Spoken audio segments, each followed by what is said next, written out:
So there's a famous story with the Ben Ish Chai, the great Maggid of, he was the instructor, wasn't actually the Rebbe, he was the moral, the Maggid was someone who gave moral and spiritual instruction. It was the Maggid of Baghdad. Ben Ish Chai, a very famous figure, died in 1908. So the stories told us it was very, Jews were not at the time massacred in Arab countries, but in the Arab parts of the Ottoman Empire, like Iraq, where Baghdad is, they lived under, wasn't called Iraq yet, it being an artificial country, but they suffered a lot in Mesopotamia.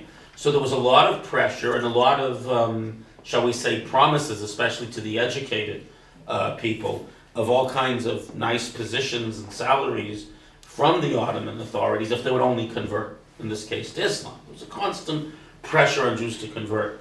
So one, educated Jew of the upper classes, decides that he's going to convert to Islam. So the Ben Ish Chai asks to see him, and he has this basic respect for this holy man of the community. So he goes to see him, and the Ben Ish Chai gives him every explanation as to why Judaism is true and appropriate, and how he needs to be loyal to his community, intellectual, societal, every discussion. Nothing helped. Finally, before he turned to leave, the Ben Ish Chai told him, by Sfardim, by the Eastern Jews, they, as there's Ashkenazim have cholent, food that cooks slowly on the fire the whole Shabbat, because we can't, cook something new on Shabbat. So the Sephardic equivalent is called hamin, means hot, means, same idea, hot stuff that's left there. So they put eggs. They make it with rice and carrots. They put eggs in. So the Ben Ish Chai told him, if you walk out this door and convert to Islam, you'll never eat the egg from the hamin again. And he stayed. But the truth is, it's not a funny story, and it's not a story about gluttony. What it really is, it's a story that there's something evoked deep, because there's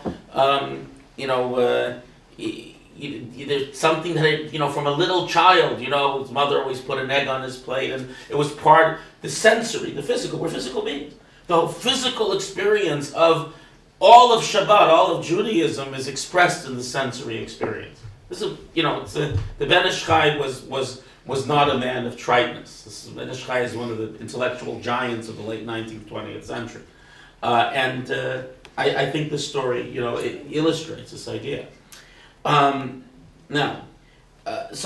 question I want to ask you about the talk: how does the child's knowledge that this is a custom change the experience? See, in the Manishtana, one of the things, but I've not completely resolved this myself, so I'm here from all the wise people here, obviously we assume the child knows about Pesach or experienced the Pesach already, whatever the assumption of the Manishtana at the beginning of the Seder's in itself, much oceans of ink have been spilled. But the basic, and by the way, I think it's significant that the commentators in the Haggadah invest as much intellectual effort and seriousness into a section that is clearly for the children. Primarily, also there's a child within us, they invest a lot of seriousness. But anyway, so the child knows that the dipping is a custom. Indeed, he or she may even know that it's a custom designed to get the child wondering. So we put it first because somehow this has the greatest impression on the child. How does the child's knowledge, at some level, a slightly older child, that this is a custom, change the experience? By putting it first, we're cueing the child in also. Not just saying that we're telling the child this is really important, we're putting it first. How does the child, knowing that you're putting the custom first, make it a deeper experience? How does the knowledge that this is a custom, we're putting it first, do something for the child's education? I'd like to hear what you, plural, think about this. Well, the interesting point that you just mentioned, which we were discussing here, is that the sages, when they talk about this in the Rabbi Zalman's Code of Law, as redacted by him, it is the focus that this act of dipping is purely or mainly to make the child ask. There's a secondary purpose as well. It means you've made a certain blessing, which will then apply to the bitter herb. But this is to make the child ask. And I wonder if, as the child gets older and he discovers that, he realizes that in the big Seder of 30 people with all his aunts and uncles and cousins and so on, he is actually the focus. The idea is that he should ask. And that focus on him is a crucially important concept. There's so many situations in religious teaching in general, where who are given the prominence, the elders, some kind of established person. But this focus, ki yisholcha bincha, and the way the Torah describes in the text of the Bible, 4 different kinds of children, and then we come to those 4 children in the Haggadah itself.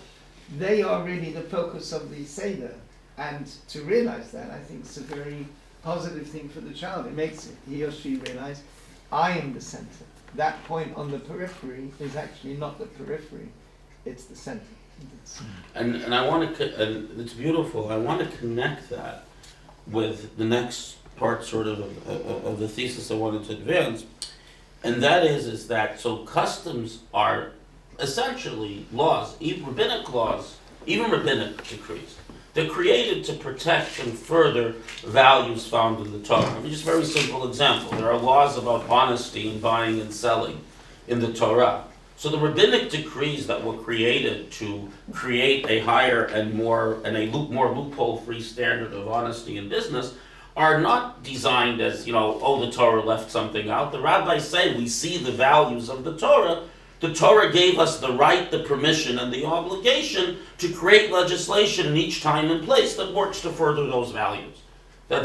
So the biblical laws are given. They come from God. They flow from God to us. The rabbinic laws are extensions and ancillaries of those things.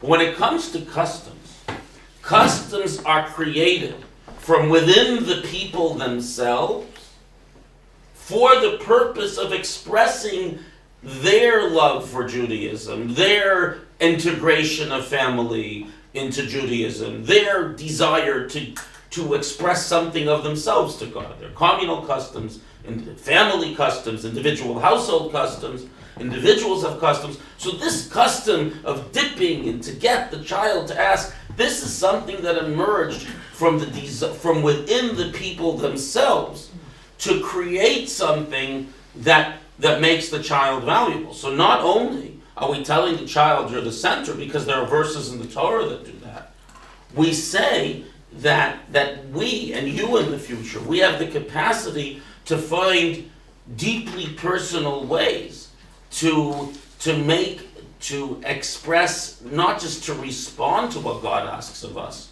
but to make our lives godly from within ourselves. Which brings me to the next piece. Yeah. When I was a child, I don't think I knew that the dipping was a custom. So, or that the child was the center of the Seder. I'm sure we were asked, I was given the opportunity to ask questions, and I did get attention at the Seder, which I'm grateful for. But but the discovery is later on. Right.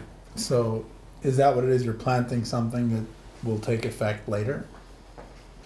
1 second, and then the second question along those lines is, what does this do for the adults and their enriching their experience with Judaism? Was a child, but I think you're both saying, in essence, you're two parts of a whole. Your question is, yes, you don't realize, look, at 10 or 11, I was taught in yeshiva that this is so we should ask and so on, but at 6 and 7, no, you're right. So I think it's twofold. On one hand, you're planting this whole experience so the adult realizes that this was what was given to them as a child, and I think that feeds the child within you that always has to be there. What does that mean? What the child within you means to say, this sense of everything is possible, of wonder, of simple faith, and of just this, we talked before about this idea that there's no harm, it just is. Go explain to a 5-year-old that there's a difference between saying a blessing on food or kissing the mezuzah. To the 5-year-old, it's all the same, and the simplicity has truth, right? The most simple explanation of the statement, the various sages were asked how they prayed, and the sage says, I pray as this child. The simplest meaning, it means to say I pray with simple faith, like a child prays.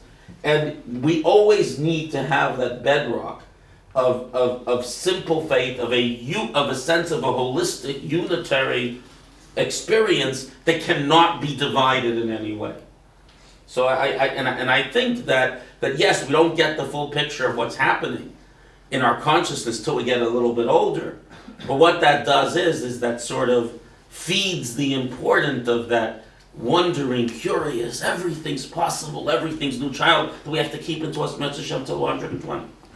But the original message from this talk that customs are the most powerful thing in education, that's a message to the adults, not to the children. What's it, the message to the adults, how to educate the children? Educate the children. Because as a child, I didn't sit there saying, oh, well, why is this question the first one? And But the psychological effect of this process is indeed makes the kids ask questions. It makes them wonder. It makes them feel the Seder's different. They don't know what's happening to them yet, the children. But it seems to me like it's more of a message to the adults. Oh yeah, and that's how the Rebbe puts it. It's about how we're supposed to educate children. That create that environment for them. I'm sorry, yeah. So I think the three important words are knowledge, custom, and experience up there. And custom probably should be written with a capital C. And I think somewhat what this is about is a different epistemology. It's it seems to be less of the classical intellectual discussion method of why and like. It's really more actually in sync with what some of the neurosciences today are saying. There's a type of thinking and knowing which is almost built into our neurological system. It's ladat. Ladat is different than knowing the questions and answers. So I think it wants to emphasize, seems to me it's about emphasizing the power of custom, which I'll go back to Durkheim now. It's your thing, it's about informal education. And the power of, incredible power of custom as a character-shaping force. And why I think custom should be with the capital C is because I think it's not minimized. And you yourself said that minhag is not a diminished term, is it? No. In our tradition. No, not at all. Just the opposite. In Hasidism. Not just in Hasidism, even in halacha, it turns out that sometimes that a minhag, because it's sort of a personal vow, I mean, even if it's something the community does, it's actually harder to find an excuse to undo a minhag than it is to undo a law. There's all kinds of reasons to undo a law. Customs are sometimes harder to undo. How many times did the Rebbe say, minhag Yisrael Torah, that a Jewish custom is Torah? Right. That's a statement which you hear from the Rebbe so often. That emphasis, that it quoting- has the full. That was Okay, quoting both Gemara, ways, but but the it's- Rebbe made it into a theological Yeah. underpinning. But I'll tell you something very interesting. The Rebbe said this once. I heard it at Farbrengen. I leave it to the wiser people than me to find it. I heard it once at Farbrengen. So the Talmud says, that every custom is Torah, and it says, and even a custom that exists among a group of old women is also, Torah. So the Rebbe smiled and said, perhaps, especially a custom that exists, among the older women, among the grandmothers, especially because they really get it. I mean, there was an Efsher Dafka, I remember. I don't know where, but In the name of the Rashba. That's what This is again, I think. The Rebbe does say in a number of places that Yom Kippur, the holiest day of the year, but yet you found, let's say in Russia, hundreds of more people on Simchas Torah, which is only a custom. Because the point is, as you said, in educationally, to imbue children with the lifestyle and the customs is going to have a deeper effect.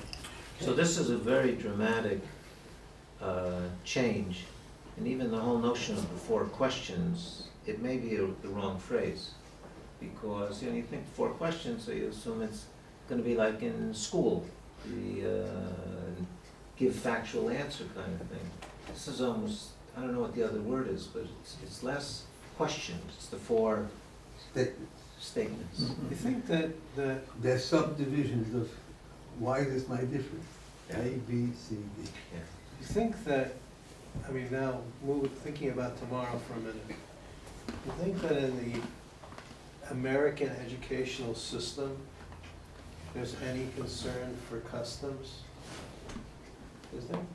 Are there customs in our in the secular educational system? Is that ritual? Is there I think ritual? only if you think in terms of the culture of the school, and Oh, that's a different sense of fraternities, I've custom. got custom. Well, there's that. I'm talking about. You mean that proposed of Listen, each one? this particular custom is a child-centric custom Right. which transmits, which is saying, we're starting the Seder, focused on the child, and everybody in the room. The child might not get it then, but the child's gonna get it later for sure. The older siblings get it, the parents get it, I just wonder where that is in the American educational system. I think you have it in individual communities. We've gotten very homogenous. So actually, I'm pretty sure the kids do it, but I haven't read the book for many years. The fellow who was at Brandeis, historian David Hackett Fisher, wrote an amazing book on the beginning of the American Revolution called Paul Revere's Right. It's amazing because it's very much about the civic culture and the idea of freedom. And I don't think they do it anymore, but for many years, at the early morning of Patriots Day, the 19th. No, they have Patriots Day, but the kids of the town, go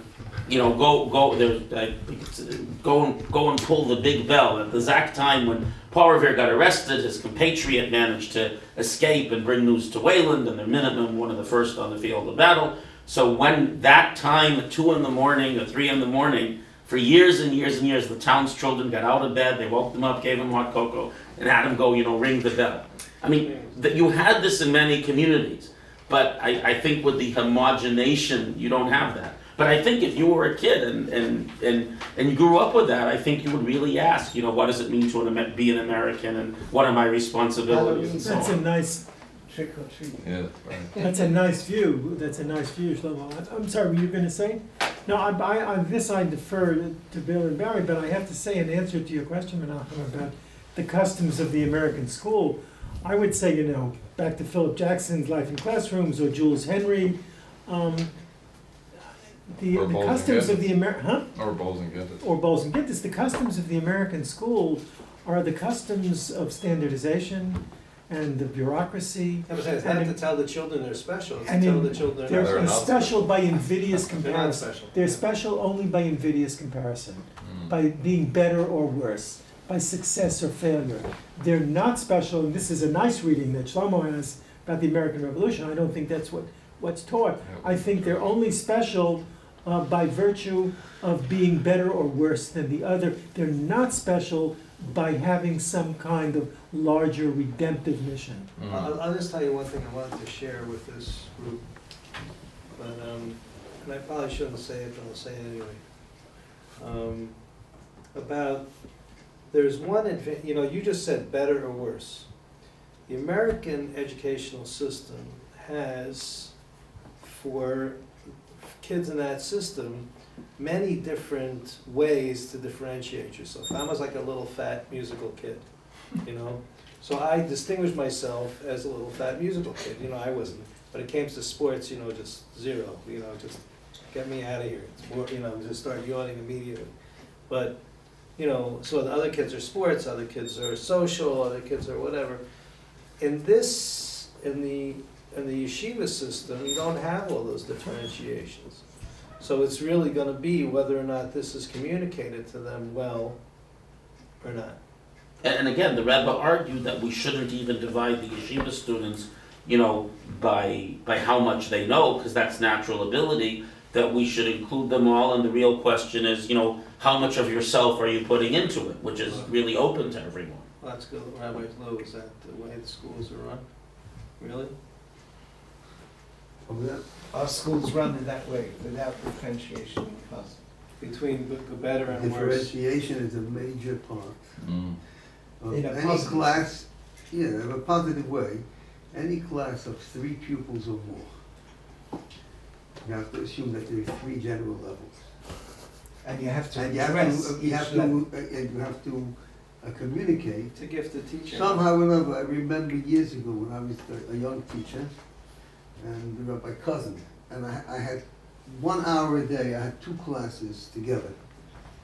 And there were 3 sets of brothers, and in each set, the older one was subordinate to the younger one. The younger one was smarter than the older one. Each of the 3 sets of brothers, two of those families are very well known in Chabad today. About 50 kids in the class. They didn't all have desks, and I had to teach them about it. I said to it was because the teacher was doing. He had to prepare for the public schools kids that were going to come after. So I said, what do you do with these kids who are with such different levels?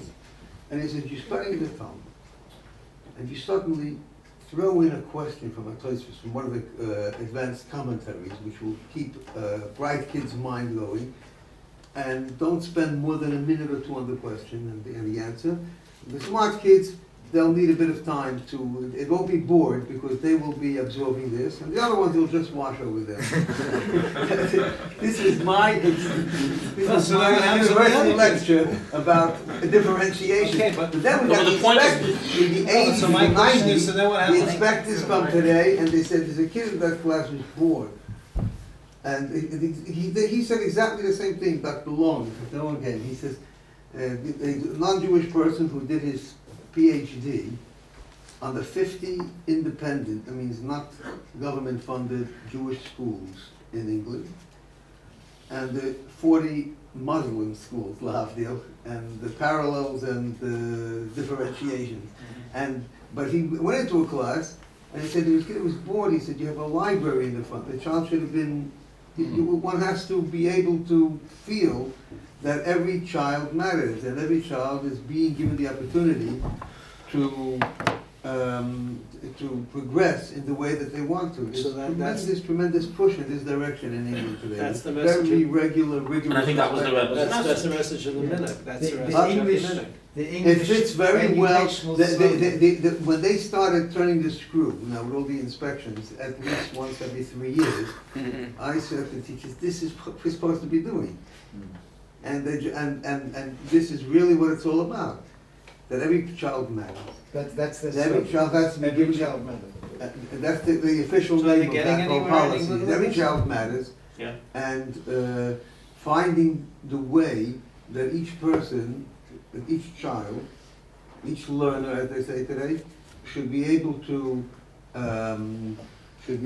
progress in the way that's best for them. And they mark today when they do these scales, when they do the league tables, which are publicized in every paper and it's online all the time. When they do the league tables of the schools, part of it is value-added points, meaning they will say that this school has opted to be measured by where the pupils were when they came in. So it doesn't make a difference if you don't have 96% grades A star to C in 5 subjects, including math and English, or not. What percentage you have, you're able to say that you might be an inner city school or something. You're able to say that the pupils who came in when they were 11, by the time they were 16, they have progressed to a higher extent. And that's what you're looking for. Again, but that's very much so. It's That's pretty not theoretical. values education, it's education of knowledge. To the extent that when we No, try it's values to and talk about the outside, Well, you There's a can't, very the strong citizenship. citizenship, Citizenship. spirituality. isn't the idea of They have a transmitting, very look, good if you're gonna focus. transmit the idea that somebody's special, This particular league tables are marks. Okay, those That's what I'm talking about. You have two choices when you're transmitting the idea that somebody's special. One is that that if you're talking about spirituality. Gifted children and. One second, if you're talking about spirituality, then you can say they're special not at the expense of somebody else. If you're talking of not spirituality, if there's no idea of spirituality, then how do you say a child is special not at the expense of somebody else? That's a challenge, it's because if every child matters, Right. then there has to be, you have to cater to the needs of that child. Well, how does every child Without- matter? No, but If there's no spirituality, how In does the Yeah, normal, in every- normal exam situation, the normal academic class, you're trying to get the child in our GCSE, that's like the regions here in the States. So the highest grade you can get is A star. So you want every pupil in the class to get A star. They don't have to be better than each other, but they have to reach that standard. If But it's if a that's self-ranking, that they're compared to But themselves. it's Well, a do mixed they ability, necessarily the compare? GCSE exams themselves have, like they do math, you do maths, so we do it in different groups, and there are those which are more advanced, and then there's foundational maths, and where the highest grade you can get is probably a C. There's a grade system, but one is constantly looking for ways, and it's required to be able to show a way that the more gifted child should be able to, in Chumash, for example, we have vertical groupings. So the top 5 classes of the school are not divided by the age, but by ability, and once a term they take a test if they want to go up a group, or they might have to go down a group, depending upon their mark. And the inspector said they should do this in other subjects as well, and so that it has a double advantage. Those who are able to run and to fly are given the opportunity to do so. Someone who might be 14 years old is already with 16-year-olds and 17-year-olds, but they're able to fly. And somebody on the other end who needs special help is not left languishing in a corner of the classroom because 3/4 or 90% of the kids are able to do it on a higher level, and that girl is somehow or another neglected. This way, she's worked with because she's in group 6 or group 5 or whatever, whichever level she's on, and there's a teacher who is doing this, they're doing the same subject with a specific curriculum and presenting it in that way. That's in one subject. We're going to do that in Chumash. But each subject is some sort of a parallel way to differentiate. But I think Rabbi Schwartz's point with spirituality is that you might get a C, you might get an A, but we value your learning and getting the That's C as true. much as we value Yeah. your learning. We give 2 marks. We give a mark. We give 1, 2, 3, 4, 5 for achievement, and A, B, C, D, E for effort and how it's done. And it very much depends on the chemistry with the teacher. That the teacher has the ability to make a person feel valued, whatever level they're working at. And it can be with a word or, a few words as you're leaving the classroom or meeting the girl in the corridor. There's a way of building up a pupil, whatever their level of attainment, and making them feel good about themselves. Just to go back to something that Tali said, I'm getting it. that about this is all leading to get the child to answer the question. I remember that, Speak loud. I'm sorry, that Dr. Lowenthal mentioned before that this whole exercise is to arouse a question on the part of the child. So there's an unedited mimer. If I'm not mistaken, it was 1979, somewhere in there. So as traditional, when the Rebbe would say a Hasidic discourse, it would begin with questions. And this one, the Rebbe digresses, and he says, in general, why do Hasidic discourses begin with questions? And he gives 4 reasons. I only can remember 2 offhand. But one of them is, Rotze Olam B'Kav Shelo. A person wants to feel the knowledge is his. So the question is asked, there's a vacuum, and then you feel you're part of it. And the other answer he gives, if I'm not mistaken, was Yisron or Mitoch HaChoshech, which means that light is greater when it emerges out of darkness. So precisely when the child has no answer to the question, but then he has the answer, and now he appreciates it, which means education is not about constantly dictating and telling them this is how it is, but it's a process of involvement on the part of the child. And this is exactly where we're going now. I have two other texts. So the Rebbe Rashab, fifth Lubavitcher Rebbe, 1860 to 1920, in a mimer that begins, "Remember what Amalek did to you," 5, 6, 7, 8, which is 1918. God dwells in this lower world, he says, as someone dwells in his fellow's dwelling. And he explains this is through the personal stringencies and observances each person assumes themselves. The word chumrah, stringency, has become a troubling word as of late, but that has to do when you seek to impose your stringencies beyond the law on someone else. The idea of, in Hasidus, the idea of chumras is that a personal custom of stringency, of extra care, that one takes upon themselves because you want to add something of your own. And incidentally, any custom you do by requiring of yourself to do something, even if it's something you do with the kids Friday night, is a chumrah. You're adding some obligation upon yourself. But here's the crucial thing. So the Rebbe said a mimer, as you know, the Rebbe often said discourses based on discourses of the earlier Rebbes. So the Rebbe said a mimer in 1983. I remember this because usually I was born on a fast day, so usually I don't get to Fabray. And this year, the 13th of Adar was on 1983 was on Shabbos, so I had a Fabray on my birthday. So the Rebbe said this mimer, so it caught my attention. This mimer on my birthday. So we study a discourse and do not see the chiddush, the radical novelty in the discourse. And this is a big issue in education, by the way, at least in learning Chassidus, that there are a lot of discourses seem to say the same thing. The Rebbe insists that if you parse the text carefully, there's always something new in this concept that seems to be a repetition. You always got to find the new. There's always something new. So he says, so we learn this mind. He says, don't you realize the radical chiddush here?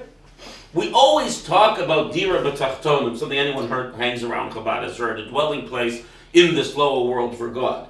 And we talk about it all the time. But usually we say, God dwells in the lower world. It's like the Mishkan, right? The tabernacle, the temple, it belongs to God and God dwells in it. The world belongs to God, God dwells in it. How does God dwell in the world? Say through a mitzvah, right? God asks me to do something, I do it in the physical world, I make godliness manifest in the texture of the physical world. All good. But here he says to dwell in another's house is a different model and a deeper model than making God his own dwelling. Ka'adam shadar b'dirato shechavero, someone who dwells in the fellow's house, which means to say that it's not that you are transforming your world into God's world. It remains your world. It remains you. There's no change whatsoever in the you, yet you make it entirely godly. God dwells with you in your home on your terms, as if it were as your guest, which means to say that not only can God be present in the realm of your individuality, but your individuality itself becomes one with God, without abandoning it. And this is through, says the Rebbe Rashab, through the additional stringencies we take. You see, the obligatory mitzvot is step one in God dwelling here. In other words, there's the self, there's the godly dwelling in this world. So the top arrow is about, the relationship between our world and transcendent higher worlds. So we lift ourselves up, we obey God, we lift ourselves up to obey what God asks us, so we take our world and we deposit it in God's world, right? So we do a mitzvah, we eat as God asks us to eat, we do business as God asks us to do business. So we're picking ourselves up and leaving our, shall we say, ourself and making ourselves conform to what God desires. But with custom and stringency, it's the other way around. I'm living in my house, in myself. God never asked me any of this whatsoever. I am saying I am going to make a space for God in the context of my mind, right? Customs are about ideas you come up with. They're about things that are completely in accordance with your mind and your psyche and your limits and your life experiences and what pushes your emotional buttons. It's completely you. And I say, I bring God into the completely me. This is the deepest and most profound integration. Granted, it can only take place on the bedrock of the integration that takes place with the mitzvot. But nevertheless, this is where God comes dwelling in my house, in my terms, because my unique individuality, and the Rebbe always said this about education, that we have to make sure that each and every child is educated in accordance with who they are uniquely, and their unique qualities need to be developed in the context of education. The way I put it in a somewhat, I guess, how do I put it, worldly manner, is that cookies you make in a cookie cutter, but every muffin turns out a little bit different because you let it rise on its own, and this is the thing, that the deepest and most profound is making God a dwelling place in the context of our individuality, of our world. These are the customs. What customs are important to keep? Any of them. As long as it's a custom, as long as it's something that I have created out of my own space and my own being and invited God in. Because this is the deepest integration, where I discover that myself as myself, with all the things that make me uniquely me, that this is completely one with God. And so I think this is brings us full circle to the Sikha we started with. That one of the reasons why customs are so important in education is because ultimately the deepest and most profound and most personal and most radical and counterintuitive and paradoxical connection we can have with God is when it comes about to the experience of custom, of what we uniquely take of ourselves and bring God into them. And the beauty of this is that it's individualistic, it's personal, and also, apropos of everything you were just talking about a few minutes ago, everyone is capable of sort of finding those things they'll be extra careful about, and those stringencies and those customs that truly bring out their abilities and their talents and their positive qualities. So, thank you. Okay.